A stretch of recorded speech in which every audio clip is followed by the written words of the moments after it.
this really began first a journey of self-education, of really trying to learn the human body and our nervous system in particular, and this thing that developmentally is being created while we are here on earth and having what for some of us are really overwhelming, really emotional, and really traumatizing experiences that ultimately are a big part of the reason why into adulthood we're stuck. So after a gradual evolution of this new holistic idea where we began to talk about a body and these new choices that we could create wellness through, I made that hard shift and really determined for myself that this is the way that I was healing myself now for the first time in decades, and the way that I wanted to begin to speak with clients and to speak about this healing journey was from that holistic perspective.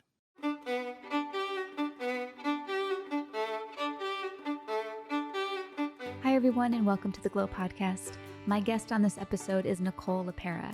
She's the author of How to Do the Work, Recognize Your Patterns, Heal from the Past, and Create Yourself.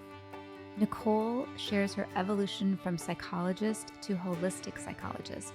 The journey started when she heard many clients saying they weren't getting anywhere in therapy, and Nicole had to admit herself that she felt stuck in her own healing journey at times as well. When she wondered why, it sent her into an investigation of how not only genetics, but even more so how our environment shapes who we are and influences our nervous systems. Nicole talks about how to build resilience and how to use our breath to regulate the body and settle the reactive mind. She shares the supportive benefits of her self-healers circle and the importance of community. I appreciate Nicole's spirit of curiosity, that of a lifelong learner, and her bravery to do the work. I hope you enjoy my conversation with Nicole as much as I did.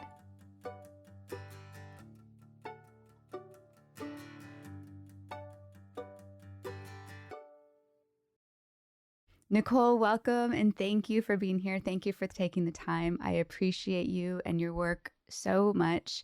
You have your background in education and psychology, but it's your willingness to continuous learning and staying open and curious that is so inspiring. And by that, you are helping people all over the world.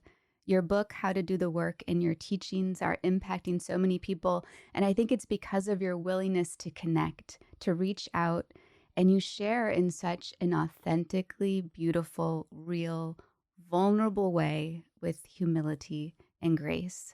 And I thank you for that. Thank you so much, Lisa, for having me and for those very, very kind words. It means a lot to hear. And I was actually kind of joking to myself. My dad always teased me and said, my intention when I went to school forever to become a psychologist was to be a lifelong student. And hearing you describe me in that way, I'm sure he's smiling when he would hear this as well, because I'm in many ways just that. Yes. And I think it's having that mindset. That's what helps all of us, is that you come from that point of view. Before we get into your book and your generous offers on social, you are a holistic psychologist. So from this approach, you're looking at body, heart, and mind. With that, I wonder if we could start with the birth of your work. And could I even say like the transitioning from psychologist to holistic psychologist, and then the birth of How to Do the Work? Absolutely. And I think that's a really accurate, Lisa, way to describe it, is a transition, maybe evolution, because that's really, really what it was for me. So, back as far as long as I can remember, I always had an urge to understand people, to understand their mind. I was really fascinated with this really powerful human mind. And I would read all of the books on psychology and the way, we think and the way we're different and similar. And ultimately, before long, you would have heard me beginning to speak about wanting to become a psychologist, to do just that, understand people and help people understand themselves, ultimately, in service of healing. And on the personal side of my journey, I've known anxiety for as long as I can remember. I was quite literally the little girl afraid of the world, and very much carried that experience with me into my adulthood, very much thinking, I think as many of us do, especially when we have things like anxiety, depression, and, that these diagnoses that for a very long time we were taught that, they were genetically determined, meaning we had a chip and, I saw a very similar presentation in my mom and my sister, and I had no reason to believe that I wouldn't, struggle to some extent with anxiety my whole life. And So flash forward in time, I went through all the training, got myself licensed so I could open up this practice that I always wanted to have. And, I'm very thankful that it was very successful very quickly. I had the clients who would come in for sessions with me week after week. And it was very much using what I would call an integrated approach, mainly though thinking from the mind down, as we psychologists do. And of course, in my book, even you'll read about the incredibly powerful mind and thoughts and beliefs that we have. However, up until this point in time, I didn't talk about the body. I didn't think about the body for my own self as well, in terms of living in my own human body. It just really wasn't part of my daily conversation and conversations I had with my clients. Though what I started to feel a couple of years now into my practice, I was seeing a lot of disempowered humans coming in the door with incredible insight, awareness. I mean, these are people that we were really getting to know each other and could even come up with, anticipate the next time X, Y, or Z, whatever it is, would happen, and have all these game plans of how we're going to, maintain these changes that we're working for every week. And ultimately, what I continued to get reports of was not change, not maintain change, not even relief. This idea and this concept that kept coming up in session after session, Lisa, was I'm stuck. And I'm starting to wonder, this is from clients, what's wrong with me? Am I broken? I'm hopeless. I'm helpless. I'm spending all this money seeing you on therapy and I'm just not getting better. I'm not feeling better. And if I was being perfectly honest, I was starting to feel just the same as them. I checked all these boxes in life. I'd done all the things that I thought were going to help me to feel fulfilled and happy and all the things. And I was just sitting right alongside of them in that disempowered state. So from that place, mainly of personal curiosity, is where my transitional journey began. I went online like a lot of us do. And that student in me, I was really seeking to understand, why are so many of us so stuck? Why aren't we getting better? Why can't we change? And what I was met with was really the beginning of a door being opened for me, really turning that idea of genetics and how much of a role they play. And of course they play a role in our life, in the symptoms, in our health, in our wellness or lack thereof. However, I was now being introduced to this new idea, which is the incredible power of our environment. And the choices that we're making, living this environment day after day, choices that also include our bodies. And so for me, this really began first a journey of self-education, of really trying to learn the human body and our nervous system in particular, this thing that developmentally, is being created while we are here on Earth and having what for some of us are really overwhelming, really emotional, and really traumatizing experiences that ultimately are a big part of the reason why into adulthood we're stuck. So after a gradual evolution of kind of this new holistic idea where we began to talk about a body and these new choices that we could make, we could create wellness through, I made that kind of hard shift and really, determined for myself that this is the way that I was healing myself now for the first time in decades, and the way that I wanted to begin to speak with clients and to speak about this healing journey was from that holistic perspective. It's interesting because I think having gone through your own experiences and your own anxiety, that gives you, that makes you so much more relatable. And again, so much more on a mission, as you said, to educate yourself and get to the why and get to deeper layers of creating this, realizing that the mind and body are connected and what we need to learn from that holistic place of wellness. So I think that's really great and helpful to people. For instance, like I have an autoimmune condition. If I go to someone that has some experience with autoimmune conditions, I have experienced anxiety and debilitating panic attacks. If I'm talking with someone that has also been through that, in terms of I'm talking about a wellness practitioner now, right? Like a psychologist or a therapist or some type of doctor, I feel heard, I feel understood. And there's some relatable piece there. But then you inevitably have those experiences where you're sitting down with someone that they have the education, but they don't necessarily have the experience to layer in. Of course, maybe hearing from patients over time, but once you experience it in your own body, in your own mind, you understand it completely. Which helps. Yeah, absolutely, Lisa. And what's so interesting, and even hearing you say this affirms that intuition that I've had all along, which is that, when you're working with someone or any relationship, right, that we're with a coach, with a practitioner, with a therapist, with a business partner, there is that kind of humanness about it. You're looking to relate to another human. I truly believe, and a lot of us, might even have heard humans as a species referenced as interpersonal creatures or wired to connect. Our nervous system is actually geared to do just that, to connect with another human. And here's why I'm leading into this. And I always kind of knew that, right? That like there's something, and I had a little bit of quirkiness about me, and I always dressed a little different than people in my program once I was in school to become a psychologist.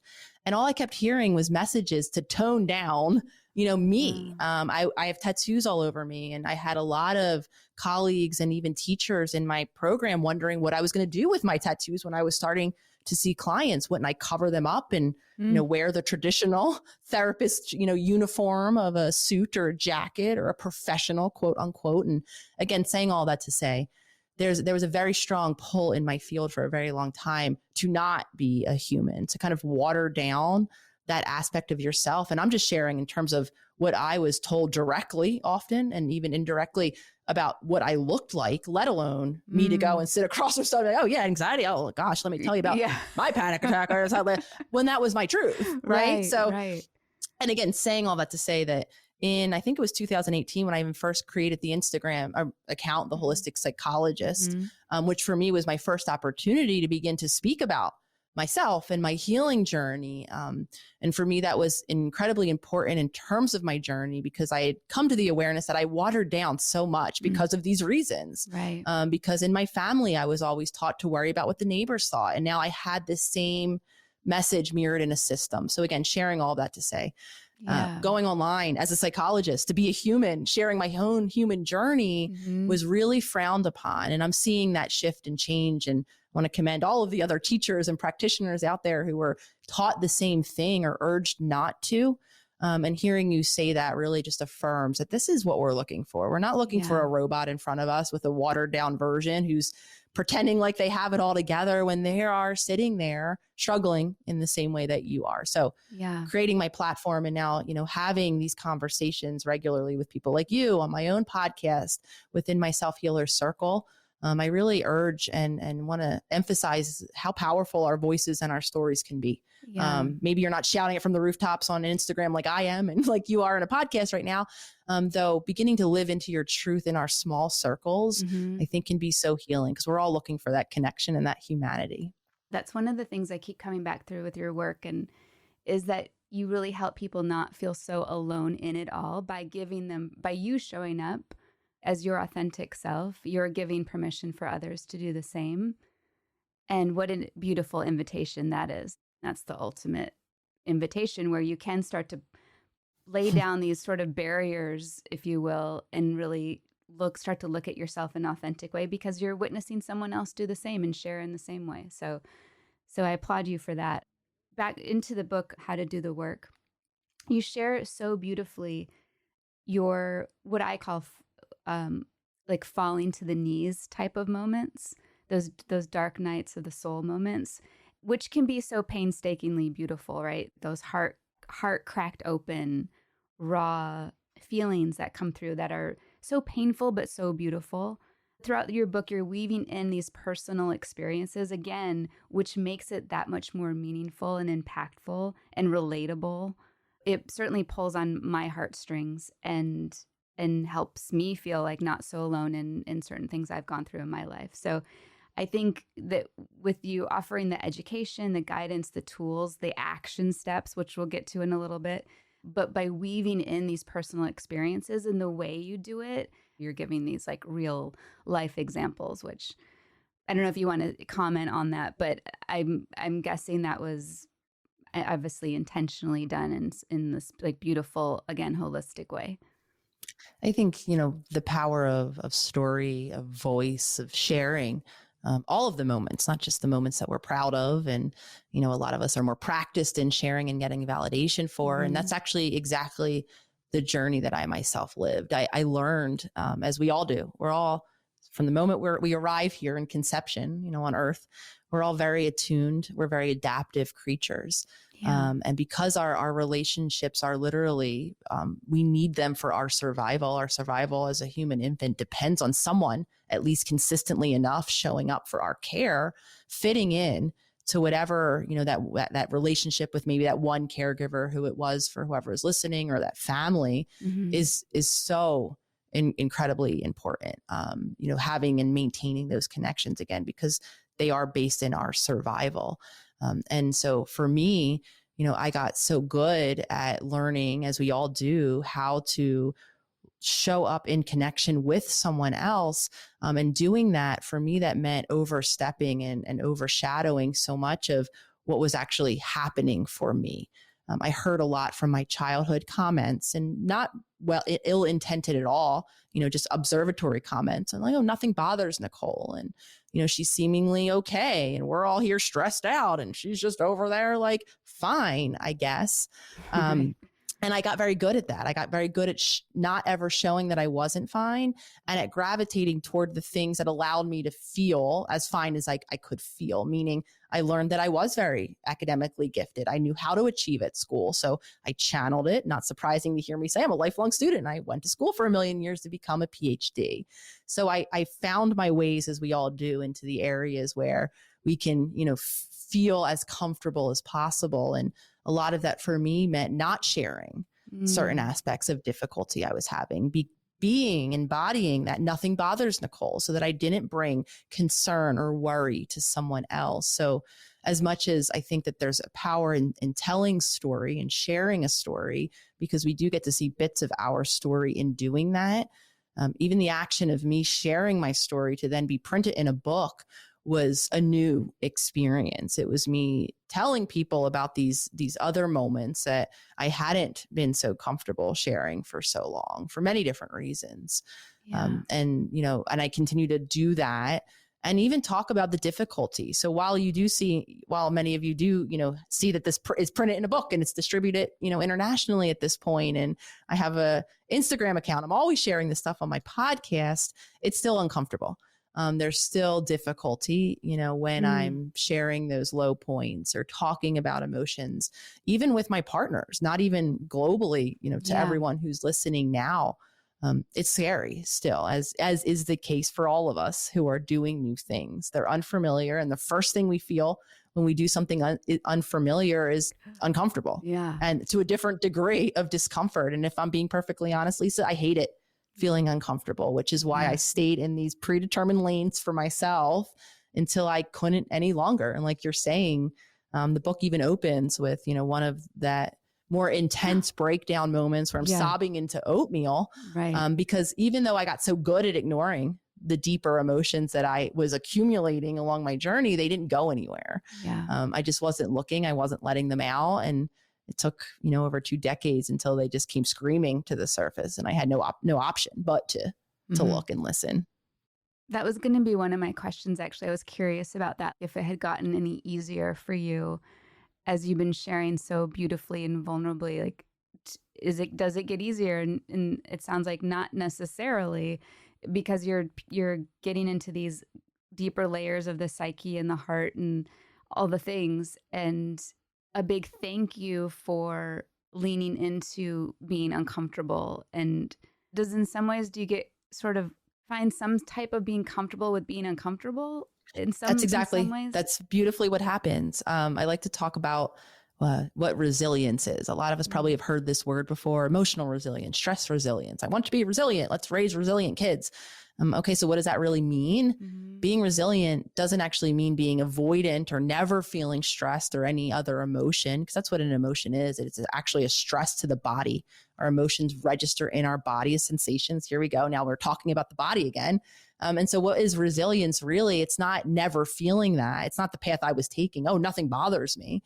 It's actually the ability to feel, to become stressed or dysregulated or emotional, and then to come back into a state of peace and calm, or quote unquote okayness, if you will. So while it doesn't get easier, what we do build is that resilience, and we become more empowered then to do things that are slightly more and more difficult or uncomfortable because I've shown myself, I've proved to myself. And that's one of the things that one of the difficulties with avoiding a lot of this is because we're sending that subconscious message to ourselves that I have to go around it because I can't actually tolerate whatever that it might be. I can't tolerate this stressful experience. So in the immediate, it feels better to be avoidant, to be dissociated, to be detached. And that's the adaptation that a lot of us continue to live. Yeah. Though it doesn't necessarily mean that the feelings of it are going anywhere. So it's going through it. And every time we go around it, we're confirming that, yeah, you're right, Nicole, you can't deal with this. You can't deal with this. You have to avoid this. So as we go into discomfort little by little, this isn't diving into the deep end and doing something that is completely overwhelming for any of you. Because that's actually going to do the complete opposite. That's going to continue to activate that same fear response, overwhelm your system, and not actually build that resilience. So gradually keep dipping that toe in, and then you're teaching yourself that you can tolerate more and more discomfort. So the next time you go to do something uncomfortable, you have a little bit of confidence that, it might suck. Yeah. I might be counting down the minutes till it's over. Right. However, I won't combust, and I know I'll make it out the other side. Yeah. And so many things were just coming up for me in that moment because, well, first of all, this can manifest in so many ways, right? Like avoidance, then you bring in passive aggressiveness and all the things that manifest because you're avoiding. So we could probably talk an hour just on that. So this rabbit hole is just beautiful and continuous, but I need to contain it. And then I was just thinking, when I was diagnosed with Hashimoto's and looking at the thyroid and the voice and the throat chakra and looking at unresolved things from my past that I never voiced from childhood, part of my healing that I knew I had to integrate was talking to my parents about things I had been holding in. And that conversation, as lovingly as our relationships are, was one of the most painful conversations. And so I had all the things, right? Like I had a notepad that I just kept writing and doodling on just to keep like writing hearts out or something. And then I had a crystal I was holding, all the things to get me through it. But it was, as you said, once you get to the other side, and as we know, the only way out is through. And there is something, as you said, you're gaining confidence for the next challenging conversation that you know in your heart. It's like your soul is crying out, this conversation needs to happen for your highest good. And you know it does. And so you can tell me your experience, but like you feel like this support just rise up around you, whatever it is for you, like if it's angels or whatever it might be for you, you just feel this invisible support. Almost maybe it's like grandmothers that have passed on or something. When you're going through these moments that I was just describing, if anyone has, like you kind of feel like there's something, a larger force protecting you and supporting you through it. That's such a beautiful image and concept and idea. And I completely resonate with it, Lisa, in so many ways. And I think the first thing you're describing, right, this idea of support or being surrounded, the word that popped into my head, and it comes up a lot in the work that I do, is presence. Right. Being in presence of, and here you're describing in presence of another entity, an angel, a supportive entity, or whatever that might be.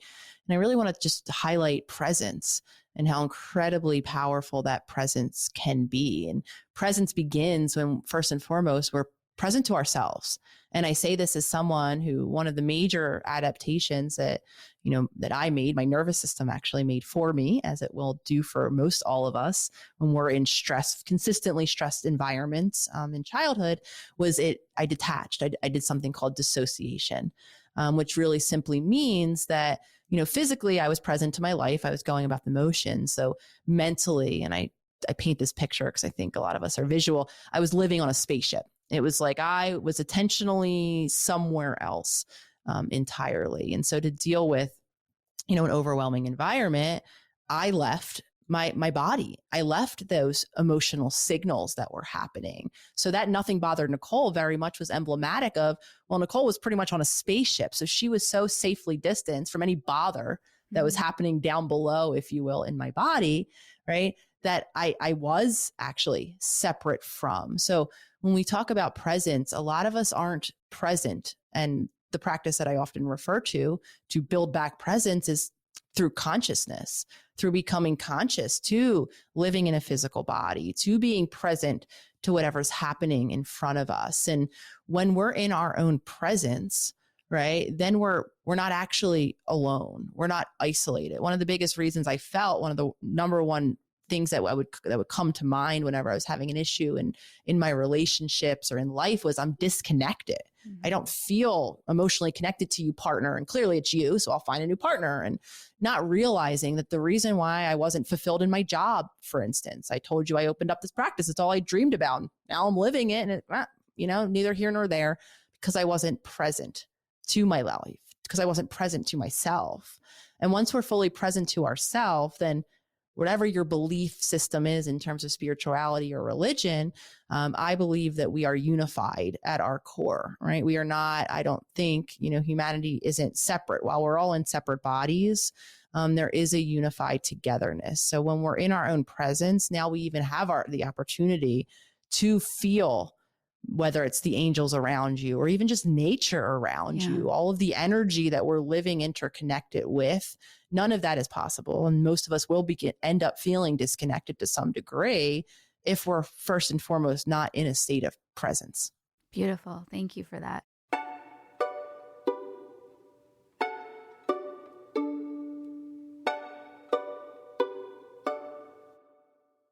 The next thing I wanted to lean into was our interconnectedness with one another and with nature, the collective heartbeat of humanity, if you will.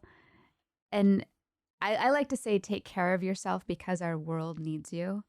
And I feel like a lot of people are feeling that, like we're here for a certain mission to heal things. Because as you said, your parents did what their parents did what their parents did. And a lot of us are seeing these repetitive patterns get passed on.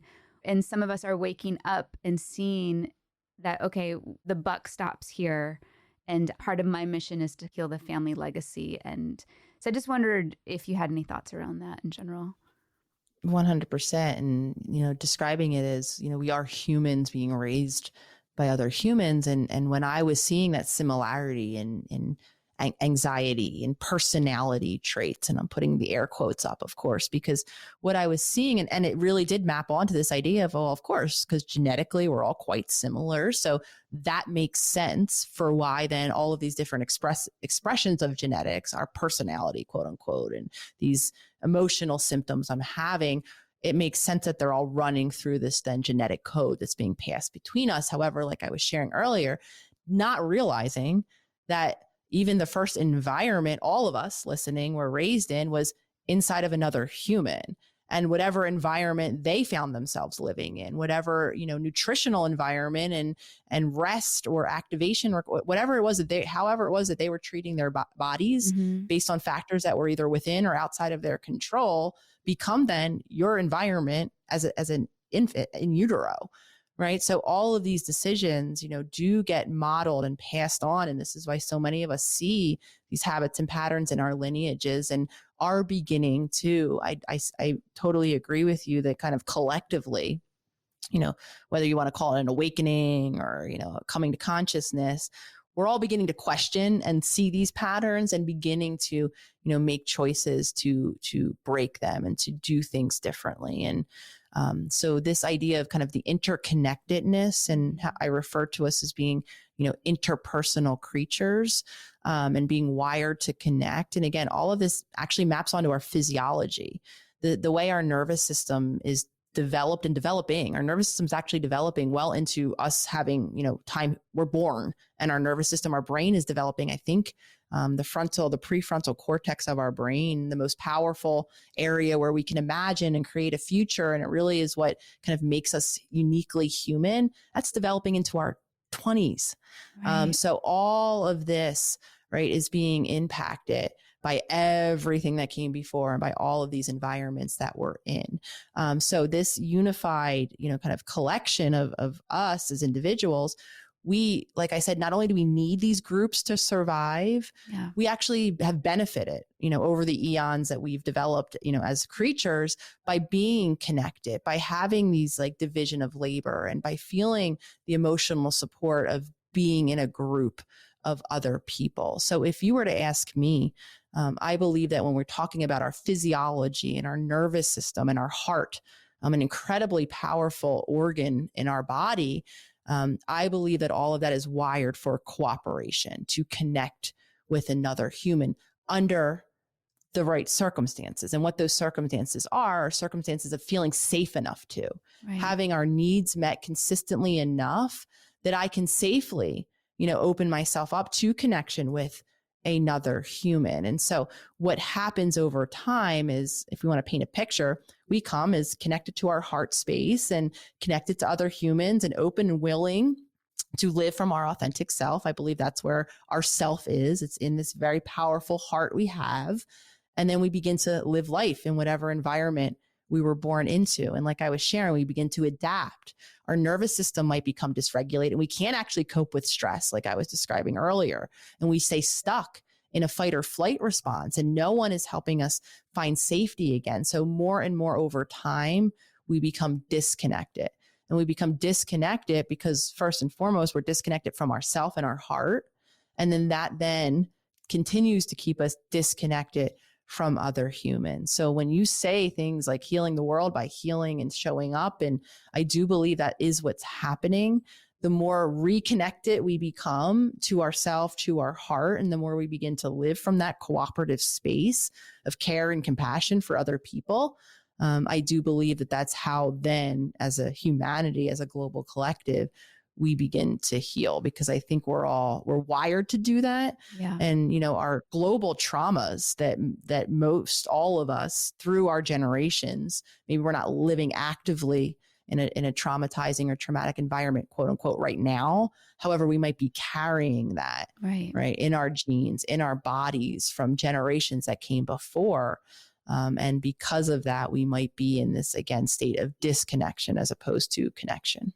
Yeah. And I think with all that you're saying too, is we're craving connection, right? On some level, whether we're conscious of it or not. Yes, 100%. If we talk about even just this past year and or this past 2 years, forced disconnections, at our core, there's a lot that's coming up and challenging humans, I think, when we're in a state of disconnection. What a beautiful time for your book to come into the world. Wild how the timeline of it all. Even honestly, Lisa, if I'm being perfectly honest, a decade ago, I would have never imagined to be having any conversation with anyone about any book that I wrote. Sure. It was never on, kind of any expectation, any vision board. I just never really thought I had anything to say, to put in a book that anyone would want to hear about.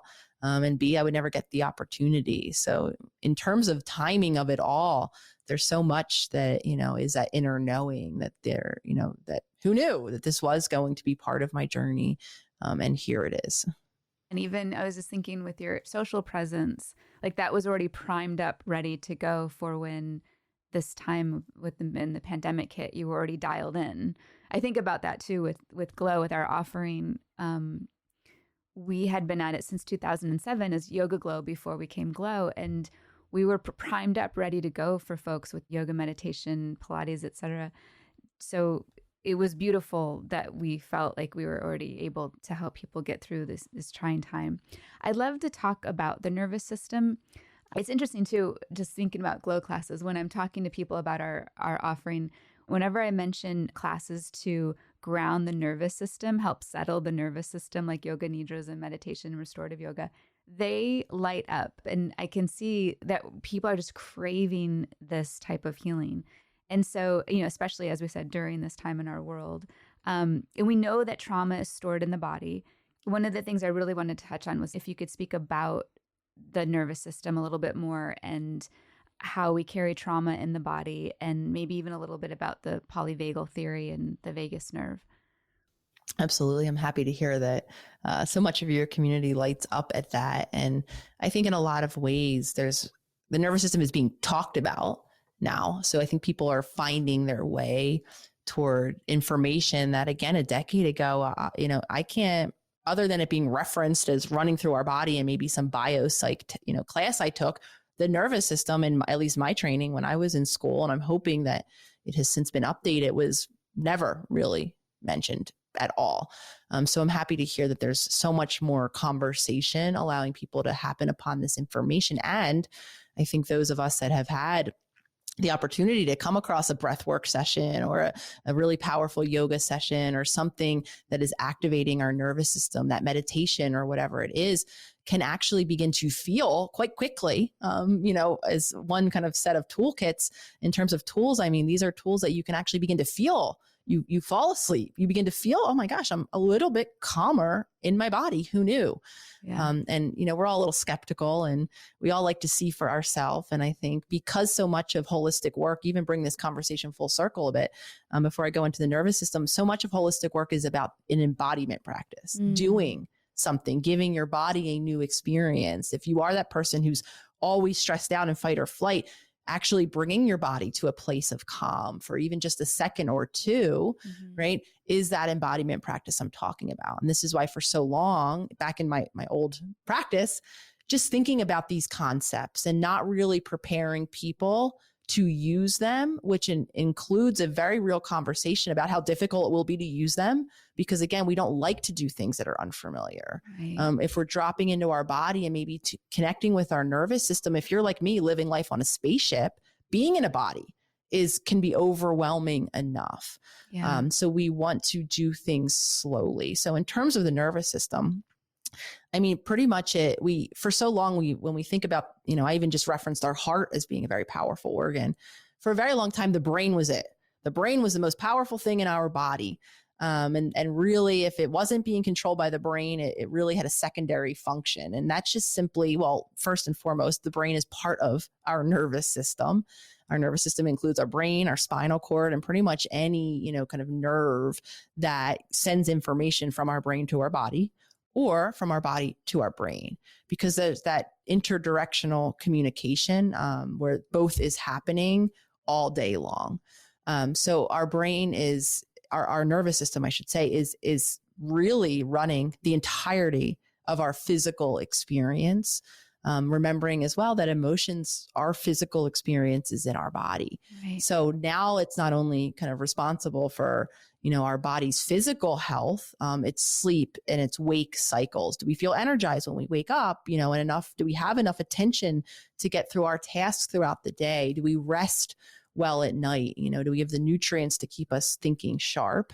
It also governs how do we deal with that stress that we were talking about earlier, or the emotions? Can we regulate through conflict?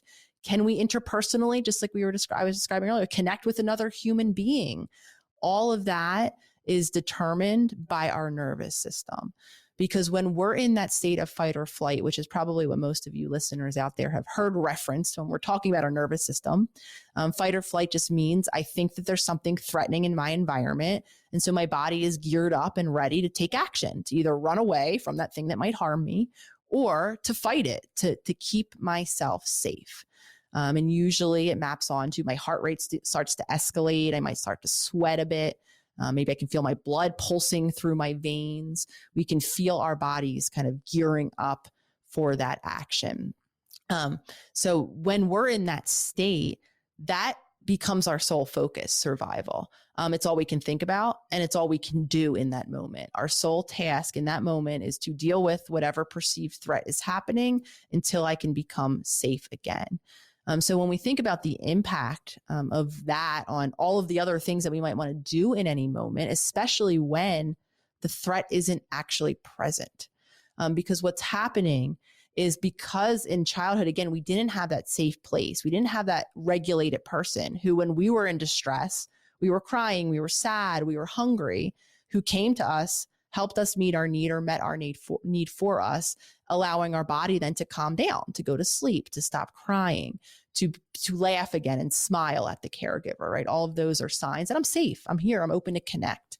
Yeah. When we don't have that, what some of us might still be living in, even if that environment was decades ago in childhood, our body might still think it's stressed. It might never actually have come back into that zone of safety, so that we can connect, so that our digestion is regular, so that we can sleep and have energy available. And I know probably listeners might think I'm talking about a superhuman. What do you mean, sleep, energy? I don't have any of those things, because I didn't. For a very long time, I thought that the standard of life was always stressed, having little sleep, having racing thoughts, because that's all I knew, because my body, again, was so stuck in fight or flight. That's what was happening for me. So when we're stuck in that state of activation, it doesn't matter what's really happening in any given moment. Because what likely is happening is we will find the thing to worry about. Even if it's not present in our environment, we'll find it in our minds. Yeah. We'll rehash that argument that happened this morning with my partner. And you know what? The more I think about it, the more stressed out and upset I am. Or maybe I have something tomorrow I could become worrisome about. And before I know it, I'm still locked in that same cycle. So again, our nervous system, what's important to know is it's foundationally important in pretty much everything your body is doing, thinking, feeling, how you're relating to other people, to the world around you throughout any given day. And that, again, a lot of us are living with a nervous system that isn't allowing us to feel safe, to feel present, to feel connected to the world around us.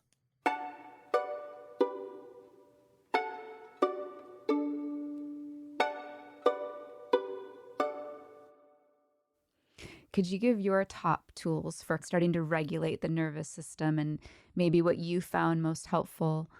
I'd just love to hear that.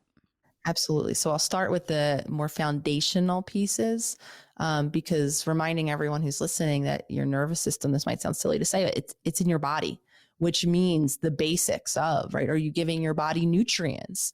Do you know what your body, feels good eating in terms of food and what makes it feel less than good? Are you sleeping? Are you getting the amount of hours in bed and actually sleeping, not just scrolling your phone in bed that your body needs?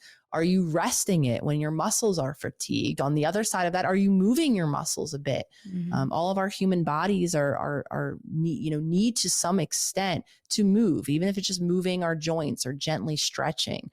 Movement and rest are very much parts of wellness. So all of those choices that look different, of course, for all of us in terms of what are we feeding our body, how are we moving it, how are we resting it, those are foundational, because the more healthy or well our body is, the more then our nervous system is getting the nutrients it needs, the more our nervous system is getting the rest it needs, the more our nervous system is getting that energetic discharge through movement that it needs. And then, of course, there's the other things that we can do, which involves, first and foremost, getting really intimate with your nervous system. Get so connected with your body that you can begin to tell when you're in these different states of nervous system activation. And the best marker for that is through our breath, because our body is breathing, and our breathing is actually controlled outside of our awareness by our nervous system, a particular branch of our nervous system. And if you begin to tune into, so a quick exercise everyone listening can even do right now, whether you're laying or sitting or wherever you might be, if you put a hand on your chest and you place a hand on your belly, and if you feel safe enough, maybe you want to close your eyes and just pay attention, just spend maybe a minute. We're not going to obviously do a full minute right now, but just begin to tune into where are you breathing from and how is your breath? Is it quick? Is it slow? Can you barely feel it happening? Is it coming from high in the chest? Is that the hand that you're feeling move? Is it coming from deep, low, slow in your belly? And the more you get attuned to the different shifts in breathing, so anyone who's feeling a really quick chest-based, maybe you're even heaving, because you're now paying attention to your breath, chances are that's an indicator that your body is stressed out. It's in that fight or flight mode that we were talking about. If you can barely feel your breath, it almost feels not present at all, that might be a sign that you're in that shutdown that I was living in that dissociated state. The breath that we're striving for. So once you get, and again, this means build a consistent habit of checking in with your breath. Learn, how and when your breath shifts and changes throughout your day. Because what we can then do, if you say, as you're going about your day and you're beginning to have a conversation, say with a loved one, with a friend, with a partner, whomever, and you begin to feel your breathing pattern change, right? You're hearing something that you don't really want to hear right now, and you're starting to feel your chest quicken with breath, right? Now, here's a moment where you can have that ping of knowledge. Oh, my body's getting activated right now. Something that's happening or something that I'm hearing said in this moment is feeling threatening to me. Now you have an opportunity to not only have some awareness that there's something deeper going on that's probably going to affect what happens next if you don't pay attention soon, because what likely will happen next is the next thing you always do when you're feeling threatened, which could look like some of us kicking, screaming, yelling at how that person's wrong and stop saying what you're saying. Maybe it looks like what I used to do, just dissociate. Okay, you can keep saying what you want to say, and I'm just going to kind of glaze over, check out on my spaceship, and not really allow what you're saying to, quote unquote, bother me.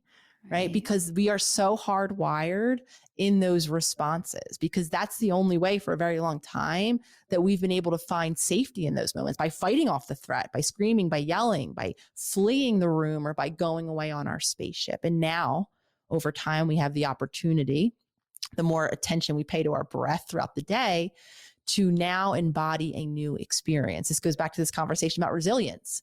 So now, as I'm feeling my heart rate just begin to escalate, because of course there's a point of no return. Mm-hmm. There's a point of, I'm too locked and loaded right now. I'm going to scream and yell that thing anyway. Don't stop me.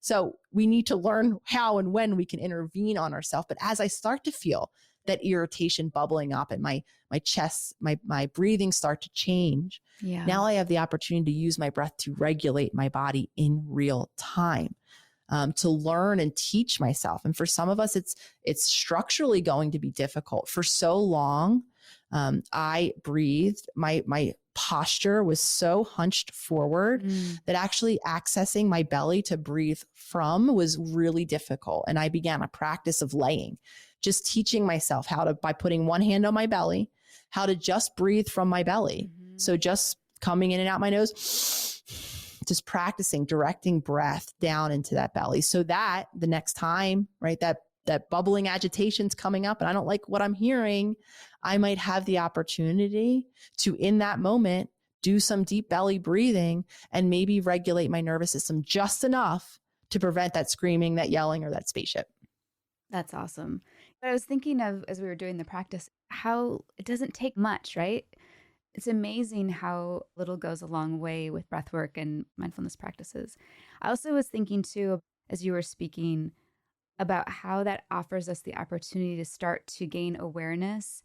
And that fleeting moment before you're either going to react with the habitual reaction that you've always done, or that you witnessed this person do, or you can now respond from this different place. So now we're getting into rewiring the brain, I know a bit, but that awareness, especially the first time it happens, is so beautiful when you can grasp that fleeting moment and say, okay, I'm going to respond differently now instead of react from the same old place that I used to react from. That's healing, in my opinion. And I'm saying this, and I want to emphasize it right here now, because I think a lot of us have this idea that healing is never having those old thoughts come up, never feeling compelled to scream and yell. I actually just had a moment this morning where I got frustrated with a cat box situation and I let out a little, like I screamed alone in a room, because that's what I needed to do in that moment. And again, so anyone out there who has this idea that what healing is getting to the place where you never think those old thoughts or never have those old reactions. And actually, if we're being honest, Lisa, and again, I'll share from my own perspective, the moments that typically happen first are you have that moment where you're like, oh, you should probably leave the room right now. And you don't do it. Right. And then you get into that same argument you always get into. And then after the fact, you're like, oh, right. Yeah, that was that ping telling me. And then maybe next time you set up yourself to maybe leave the room, because more often than not, we don't listen right away because we're in a feeling. Right. And that subconscious is locked and loaded. And it's as if it's happening already. Mm-hmm. So at least we're noticing it, even if it's on the back end. Yes. That's fine. There's some awareness starting to grow, and then you'll slowly get there like a muscle. You're just retraining. I think a lot of this work and how to do the work, and just from my experience too, is committing to it, right? Is the discipline behind it. And I know you speak a lot about that in the book and in your beautiful, on your YouTube channel. In the beginning, you say, you will know when you're ready to begin this journey. Then you'll second guess yourself and want to quit. This is when it's the most important to stay committed and keep repeating the practice until it becomes a discipline. Eventually, that discipline becomes confidence, and confidence becomes change, and change becomes transformation. The real work has nothing to do with anything out there. It has everything to do with what's in you. It comes from you. And I just love that part because it reiterates, as we said before, like we need you. The world needs you to do the work. We all need you. And if this could help the collective in some way, then I want to do it. And so I think that's really beautiful that you weave those themes in through the book and in through your messages online. If we could talk a little bit about the self-healer circle, because we only have a few minutes left. And I think this is such a beautiful offering in place for people to come to, especially we're talking about discipline, right? Especially to help people feel supported. Would you mind sharing a little bit about that offering? Yeah, absolutely. And I mean, this really kind of again brings this whole conversation in terms of story and connection and community. What the Self Healer Circle really represents for me is all of that. Thinking back to very early on my journey, as I began to, come into awareness of how I was showing up for the different relationships that I was in and how I wanted to begin to show up in not only those relationships, but in new ones that would feel safer and safer for me to continue to, experiment with being who I truly was, seeing that I had a habit of not doing that. So in the beginning, I didn't really know where to turn to find, my people, if you will, or, even people that were beginning to have these similar conversations with themselves, beginning to think about, some of these concepts. And I looked all around and I didn't know where to find them.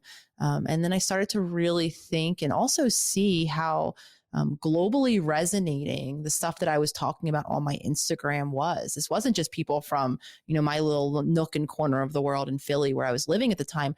These were people who were living grossly different experiences in terms of different locations in the world, what they were going through. Yet there was something that was resonating with the way what I was speaking about or the concepts or my own journey. And so I was seeing like the numbers of people who were also wanting to have these conversations and who were also looking in their local communities for who to have them with. And, it came to mind, and I began to explore, how can we do this virtually? Because here I was seeing this whole virtual world begin to blossom and these communities begin to form and begin to grow. And I was thinking, community is integral. Safe communities where these conversations can happen, where people can begin to explore and experiment with new ways of being, because that's what healing is. Even you reading that quote from the book, transformation, that's what healing is. We're talking about changing, ourselves. So that means loss of old ways of being and newness, experimenting. And I'm using those words very intentionally because, again, it's unfamiliar. It'll feel unsafe at first. So the community, the holder, the container is really important. So for me, thinking about how to kind of integrate those concepts into a healing community. And of course was born the Self-Healer Circle, which was just that. It offered people a space, a virtual space so that you can join no matter where you are on the globe. And, every month we, have a new topic in healing and we talk about the topic conceptually. We talk about how to apply the topic. So for instance, this month we're talking all about the shadow. Of course, we've talked about the ego a bit. So what is the shadow? How do I begin to do shadow work? And I have other workshop presenters who come in from all different schools of thought, areas of thought, a lot that talk about the body and more somatic work. And again, beautifully full circle. It's very much like this learning community where we're all curious. We're all on somewhere on our own stage of evolution or our own journey. We're all looking for that safe, contained space to begin to engage some of these topics and begin to build new, deeper, authentic relationships. And that's ultimately what the circle is and is kind of continuing to evolve into. I can't believe it's already 2 years old. Wow. And it's just really a great space and it offers me the same. So each and every month, I'm right alongside members using the tools, having conversations about how they apply in my life, because I think one of the beautiful aspects of the circle is how it is a kind of really equalized community. There's not this idea of people who are the holders of information. It's really a learning community where we're all learning through our own stories and sharing and through others. That's beautiful. What a beautiful offering. And then I know your Instagram and your YouTube channel, such generous offerings there. You could create your own home weekend retreat with Nicole. I don't know if there's anything you want to say on that or add to if there's other channels where folks can reach you online. The Instagram, the YouTube, there's a new TikTok account, all of those, kind of more social media types. Even our podcast has a YouTube, the Self Healer Soundboard. They will always be part of that which is the holistic psychologist. Because for us, that's our opportunity to continue to connect with people wherever you are in terms of access points. Because I'm very aware that, especially in terms of this information or these tools, a lot of places where people are living, this just simply isn't available. So keeping these resources free, keeping these conversations happening, providing these tools, putting out the weekly video on YouTube where I do a little mini teaching lesson that usually always ends in a how-to, kind of tool, practical application is always going to be part of what we do into the future, because that's the way we can give people who have a cell phone, of course, and having a cell phone, I understand is a privilege, though having that access point of an internet even, for some people will give them resources that they might not have had available otherwise. I do want to mention that on the book real quickly. In general, you're getting the concepts, the tools, but then I love at the end of each chapter, the encouragement to application. So you have the do the work section, the future self journaling prompt, because we can learn all day long, right? But to actually apply them, to start to get familiar with applying them, as we spoke earlier about starting to get comfortable with it, dipping the toe in. You give those action prompts, which I think is a beautiful way to get started too. You go into so many aspects within each chapter, within each topic. And so it's everything from, we spoke about the trauma body, the power of belief, meeting the inner child, healing the inner child, mind-body healing practices, which of course a lot of our community leans into.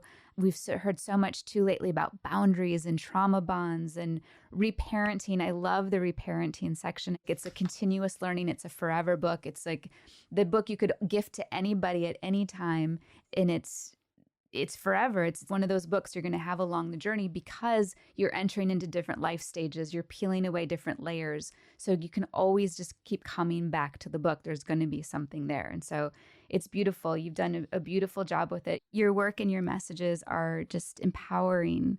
And I intentionally say empowering because you help us remember that the power is within us, and that helps to give us hope. And it's inspiring. So much gratitude to you and your team for doing the good work you're doing in the world, helping people and guiding them to be self-healers. And by extension, you're helping heal our world and our planet. And so thank you so much, Nicole. I appreciate it. Is there anything else you'd like to add before we close? Thank you so much, Lisa. I was having chills hearing you, even the way you're describing the book as a lifelong tool, because that's really what I was hoping for, that it would feel like a roadmap for people that can be, read at their own pace, lived with, journeyed through time. Because something I always remind us all, and you spoke it very beautifully themselves, is not only is the power within you, the knowing is within you. And that's what will continue to guide you as you go into the unknown. Because at our core, that's really scary. It's really scary as a human to have tomorrow be as uncertain as it is. I get asked a lot, kind of like, what are the 5 things that you would suggest, always doing for health? And, while there might be some foundational core aspects of what I do now that will continue with me into my 40s, my 50s, my 60s, I can't yet exactly know what it's going to feel like to live in a body that's 40, that's 50, that's 60, because I'm not there yet. So in terms of the powers within you, I believe that is the work of healing that we're doing. We're reaccessing, we're pulling back all of the layers of the onion and disconnection that's keeping us from that power, because that's how we can, in an empowered way, then walk into tomorrow confidently. This conversation very beautifully ties up, right? Because I can develop the assurance that I can navigate what comes tomorrow. And I do that by knowing myself, by being in my own presence, and by learning, kind of what works for me. And that's why it's so beautiful that all of us are having these conversations. And I want to thank you before we end here for carving out your time and energy and presence to speak with me today, because it's through these conversations that quite literally lives change, the world changes, and I'm here for it. Oh, thank you. This has been such a gift. Thank you so much. Of course. Thank you. Thank you to our entire team behind the scenes at Glow. I'm so grateful for your care and commitment to serving our members around the world. Thank you to our teachers for so beautifully sharing your gifts and talents. I'm also grateful to our lovely community of Glow members. You've supported us since 2008, and because of you, we get to continue to do the work we love. It's the combined support of our team, our teachers, and our community that grants me the privilege to continue to bring you the Glow podcast. Thank you to Lee Schneider, our Red Cub agency, for production support. And the beautiful music you're hearing now is by Carrie Rodriguez and her husband, Luke Jacobs. And remember, take care of yourself because our world needs you. Thank you for coming on this journey with me. You can find the Glow podcast on Spotify, Apple Podcasts, or glo.com/podcast, or wherever you listen to your podcasts. I'm Derek Mills.